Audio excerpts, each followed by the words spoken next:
안녕하세요. 소공녀의 아름다운 서재 소화서 ASMR입니다. 오늘 소개해드릴 책은요,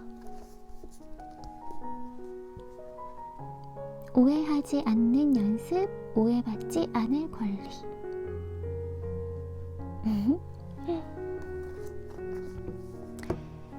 그럼 간단하게 책 소개부터 할까요? 타인과의 적당한 거리를 찾는 첫 번째 질문. 나도 누군가에게는 외계인이 아닐까? 살다 보면 말을 섞을수록 어쩐지 대화가 더 꼬이는 사람들이 있다. 어떤 이는 내 말과 행동의 의미를 척하면 척 캐치하는데, 또 어떤 이는 같은 모국어를 쓰는 게 맞나 의심스러울 정도로 괴상한 반응이 돌아온다. 전자하고만 함께 살고 일하고 대화한다면 좋겠지만, 많은 사람에게 세상은 나와 다른 외계어를 쓰는 후자들로 가득하다. 더 곤란한 건 멀쩡했던 사람도 꼭 가까운 관계가 되면 우주 최강 외계인으로 돌변한다는 점이다. 이 책의 저자에게는 인생 최대 외계인이 남편이었다. 함께 장을 보고 밭을 일구고 이웃을 불러 티타임을 보내는 지극히 평범하고 고요한 일상 속에서도 예상치 못한 상황에서 크고 작은 갈등이 발생했다. 조용하고 독립적인 일상을 추구하는 저자에게 표현이 거침없고 모든 에너지가 밖으로 발사되는 남편이 이해해야 할 대상이라기보다 가급적 피해야 할 대상에 가까웠다.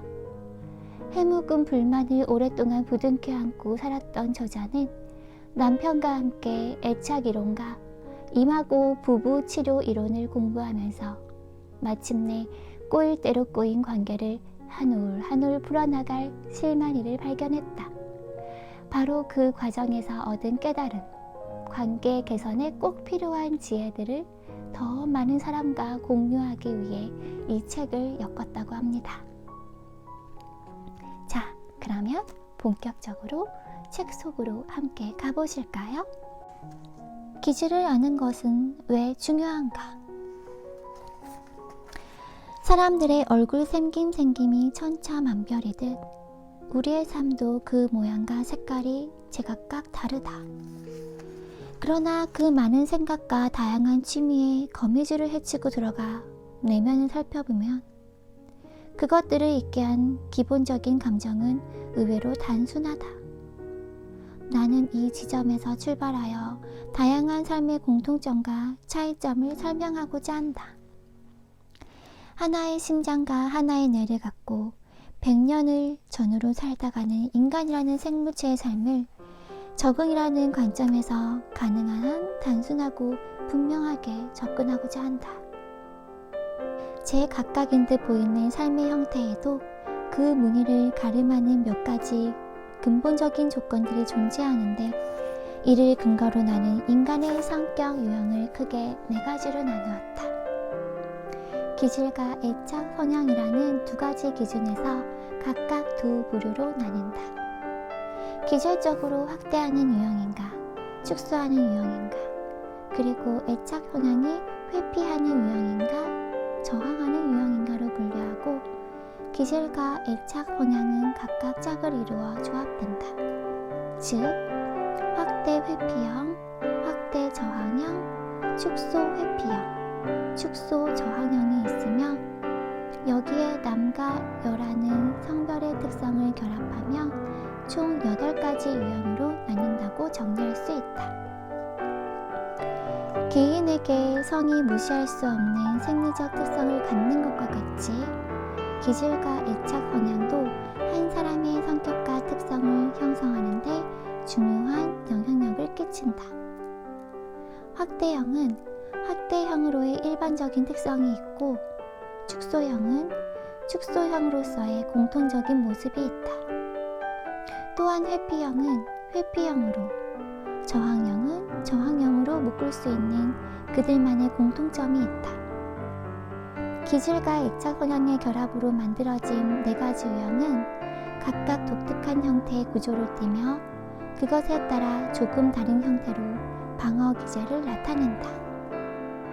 그래서 개개인마다 구체적인 생활 조건이 다름에도 불구하고 4가지 유형은 나름의 고유한 공통점을 갖는다. 이 책에서는 먼저 확대형과 축소형의 기질적인 공통점을 살펴보고 그 다음으로 애착 성향의 특성으로 분류한 회피형과 저항형의 일반적인 모습을 다룰 것이다.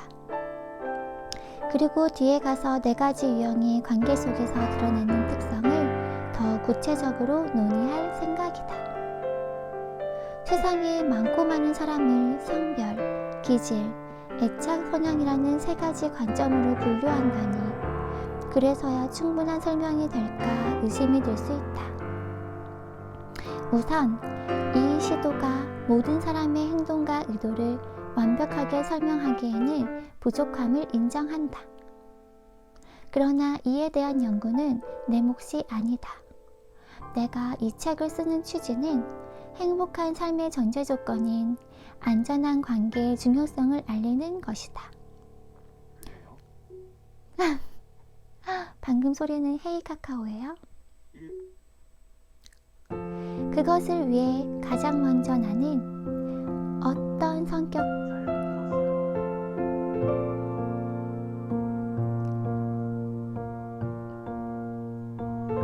헤이 카카오 꺼.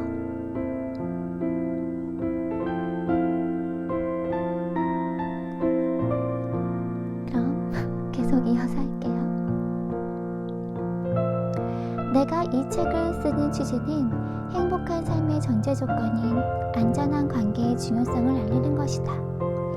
그것을 위해 가장 먼저 나는 어떤 성격적 특성을 가지고 있는지, 나와 관계하는 배우자, 자녀, 부모, 친구, 직장 동료는 어떤 유형인지를 정확히 아는 것이 필요했다.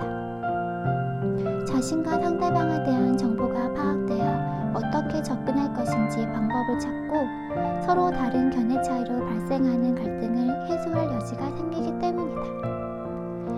아마 이 책을 읽으며 당신은 나는 남편과의 관계에서는 축소형이지만 아이들과 있을 때는 확대형인데 나는 회피형의 마음도 있고 저항형의 마음도 있네 라고 생각될 것이다.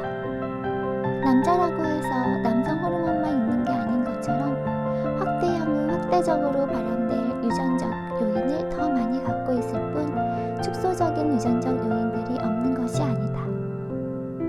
기질, 애착 성향은 같은 유형이더라도 양육 환경에 따라 조금은 다른 양상으로 형성될 수 있으며 더욱이 상대적이라는 관계의 특성상 드러내는 모습의 차이를 보일 수 있다.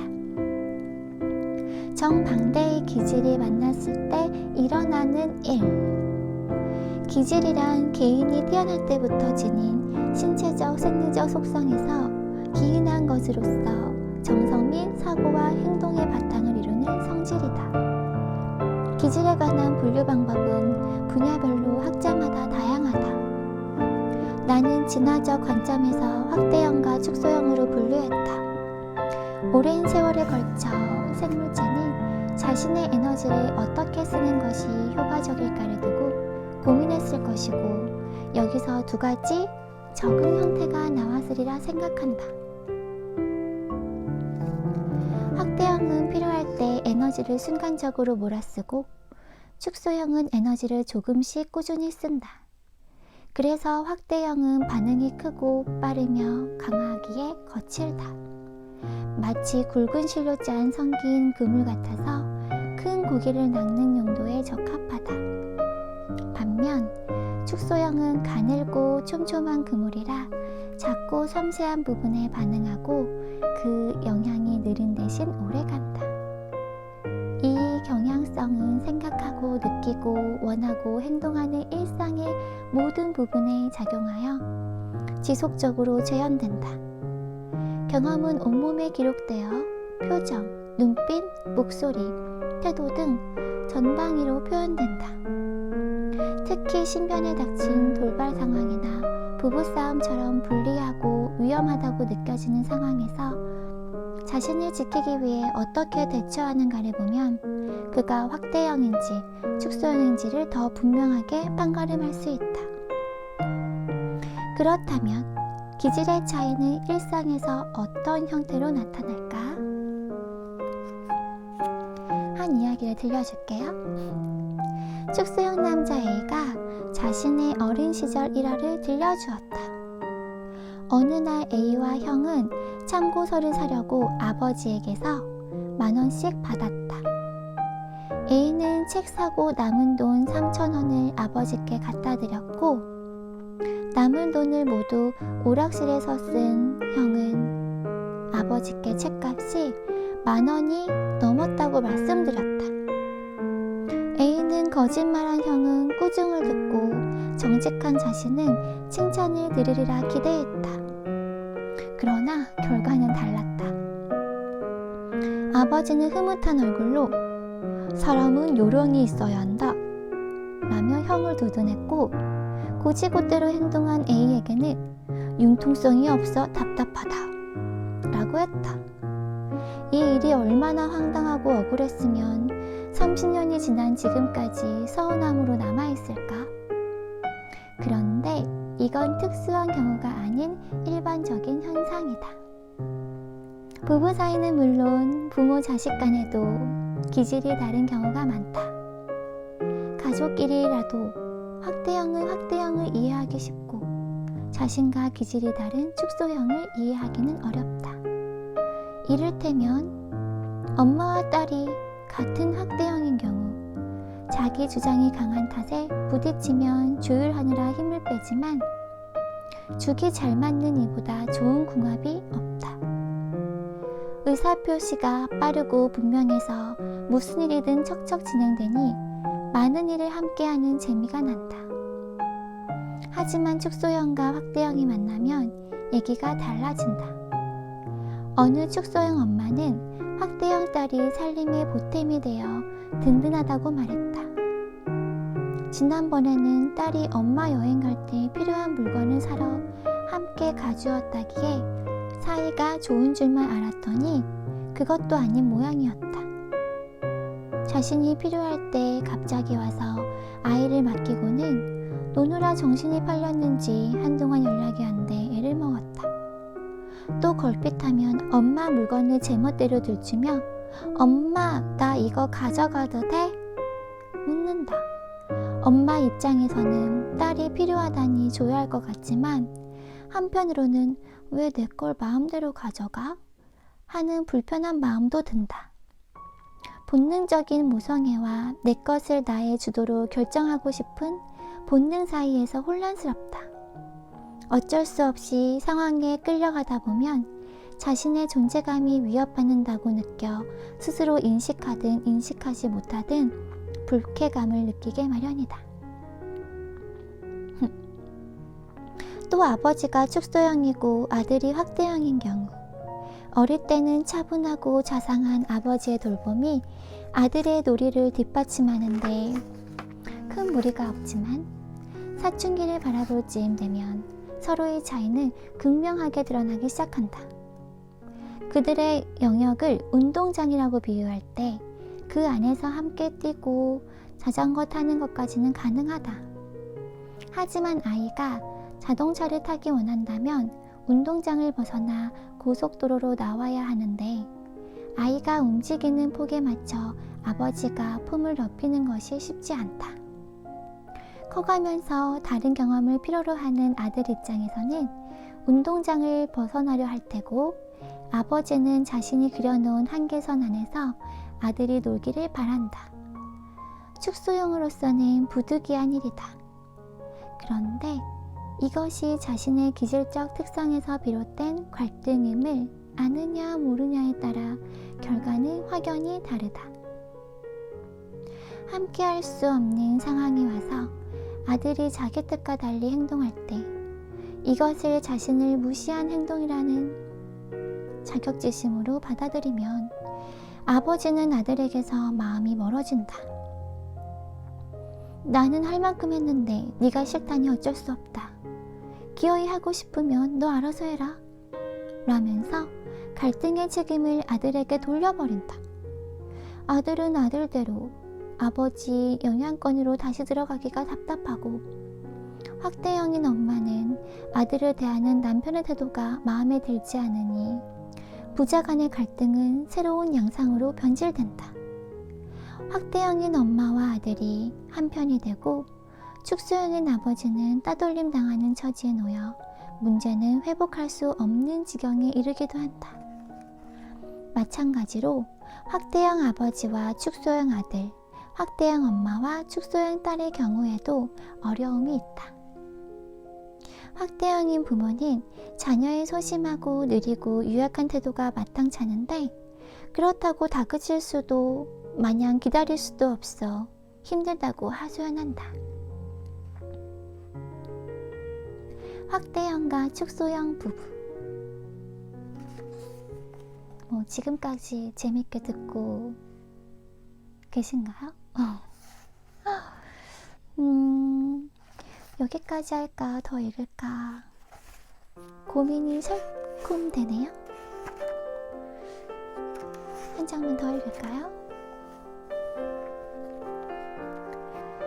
부부의 경우 한 사람이 확대형이면 다른 한 사람은 축소형이다. 생활 속에서 어떤 문제를 발생시키는지 간단한 예를 들어보자. 바다에 가기로 약속한 날 하루 전, 확대형이 갑자기 산으로 계획을 변경한다. 바다에 가기로 했는데 왜 갑자기 산으로 가? 라면서 축소형이 불평한다. 축소형에게 이것은 단지 장소만 바뀌는 것이 아니라 그가 예상했던 모든 일정이 흐트러지는 순간이다. 날을 잡은 이후 틈틈이 처리할 일을 하고 필요한 물건을 챙기고 몸 컨디션도 바다라는 목적지에 맞춰 준비했는데 이제 다시 그 모든 것을 산에 맞게 점검해야 한다. 한꺼번에 많은 데이터를 처리하려니 머릿속은 과부하가 걸린다. 그래서 선뜻 받아들이지 못하고 시간을 끈다. 이때 축소형의 머뭇거리는 태도가 확대형에게는 가기 싫다, 안 가겠다 라는 의사표시로 읽힌다. 아니, 놀러 가기로 어차피 얘기됐던 건데 특별히 달라질 게 뭐가 있다고 그래? 확대형이 생각하기에 복잡할 것이 없다. 필요한 건 넉넉히 챙기면 되고 혹시 빠뜨릴 물건이 있어도 그곳에서 해결하면 그만이다. 뭐가 어렵다고 긍긍하는지 이해할 수가 없다. 맨날 이런 식으로 이런저런 이유를 들어 흔쾌히 협조해 준 적이 없는 것 같아 더더욱 짜증스럽다. 이렇듯 기질에 의해서 자신에게는 당연하고 쉬운 일이 다른 사람에게는 어렵고 힘들다는 것을 이해하기란 쉬운 일이 아니다. 기질과 애착 성향이 같은 사람끼리는 성별이 달라도 많은 부분에서 비슷하다. 별다른 설명이 없어도 그 사람의 행동을 이해하고 지지하기가 쉽다. 확대형인 A의 아버지에게 자신의 생존 방식이 정당한 것이듯 요령껏 용돈을 챙긴 큰 아들의 행동은 바람직한 행위로 여겨진다. 그의 행위를 두둔하는 것은 곧 자신을 두둔하고 변호하는 심리의 연속선이다. 그로 인해 상처받은 둘째 아들의 마음은 지지받지 못하고 못난 행동으로 취급된다. 우리는 서로 간에 타고난 기질의 차이가 있음을 분명하게 알지 못했기에 우리 아버지는 왜 그래? 당신은 왜 애를 이해 못해? 쟤는 왜 저러는지 모르겠어. 라면서 자신의 입장에 따라 다른 사람의 말과 행동에 지지 혹은 비난을 가한다. 인간관계의 갈등이란 복합적인 원인으로 빚어지지만 기질의 차이를 알고 이해하는 것만으로도 훨씬 편안해질 수 있다. 기질은 그 사람을 규정하는 가장 기본적인 요소 중 하나이기 때문이다. 저 사람은 대체 무슨 생각으로 저럴까? 나는 확대형과 축소형을 구별하는 가장 두드러진 특징으로 거침없음과 조심스러움을 꼽는다. 확대형은 새로운 자극을 받으면 고기를 향해 그물을 던지듯 호기심을 발동하여 달려든다. 일의 끝이 어떻게 될까 염려하는 마음은 호기심에 묻히기 쉽다. 상황 파악이 빨라서 어떤 것을 취하고 어떤 것을 버릴지 신속하게 분별하는 임기응변에 능하다. 반면 새로운 관심거리로 흥미가 이동하는 특징 때문에 단조로움을 견디기 힘들어하고 뻔한 일을 오래 하면 지루함을 느낀다. 목표를 이루기 위해 감당해야 하는 사소하고 구체적인 작업을 하찮게 여겨 끈기 있게 일을 마무리 짓는 데 취약하다. 이를테면 휴대폰에 새로운 프로그램을 깔고 회원가입을 한다고 할 때 한 번 빠뜨리고 못 본 것은 아무리 여러 번 확인해도 보지 못한다. 필요하다면 단 한 번을 읽더라도 요구사항을 꼼꼼히 읽고 적어 넣어야 하건만 빨리 끝내고 싶은 마음에 쫓기면 차분하게 볼 수가 없어 절대로 하기 힘든 어려운 일이 되고 만다. 한 번 못 찾은 옷은 옷장을 아무리 뒤져도 못 찾는다고 아우성이고 깔끔하게 뜯으려던 포장지가 예상대로 벗겨지지 않으면 순간적으로 확 뜯어버려야 직성이 풀린다. 자기 의견을 얘기하거나 행동으로 옮기는데 주저함이 없기에 사람을 만나고 얘기 나누는 자리가 재미있다. 확대 저항형은 사람들과 어울리는 관계를 통해서 혼자라는 외로움과 불안감을 떨치려 하고, 확대 회피형은 새로운 소재와 새로운 경험이 자신의 세계를 확장하는 기분이 들게 해서 좋다. 확대 회피형인 내 친구는 화장실에 가고 싶어도 자기 없을 때 무슨 얘기가 지나갈까 궁금해서 화장실 가는 것도 미룬다고 한다. 반면 축소 회피형인 나는 대화를 좋아하지만 오랜 시간 사람들 사이에 있는 것은 피곤해한다. 이어지는 대화에 계속 집중하기가 힘들 때는 잠시 화장실을 다녀온다거나 밖에 나가 바람을 쐬고 들어와야 방전되지 않고 버틸 수 있었다. 이런 나의 모습이 모임에 흥미 없다는 표시로 비칠까봐 성의 있게 보이려고 했었지만 거대한 미토콘드리아 공장을 가진 듯 에너지 넘치는 확대형들의 흐름에 맞추기는 항상 버거웠다. 그럼 오늘은 여기까지 하고 나머지 부분은 다음 시간에 하는 걸로. 목이 좀 아프네요.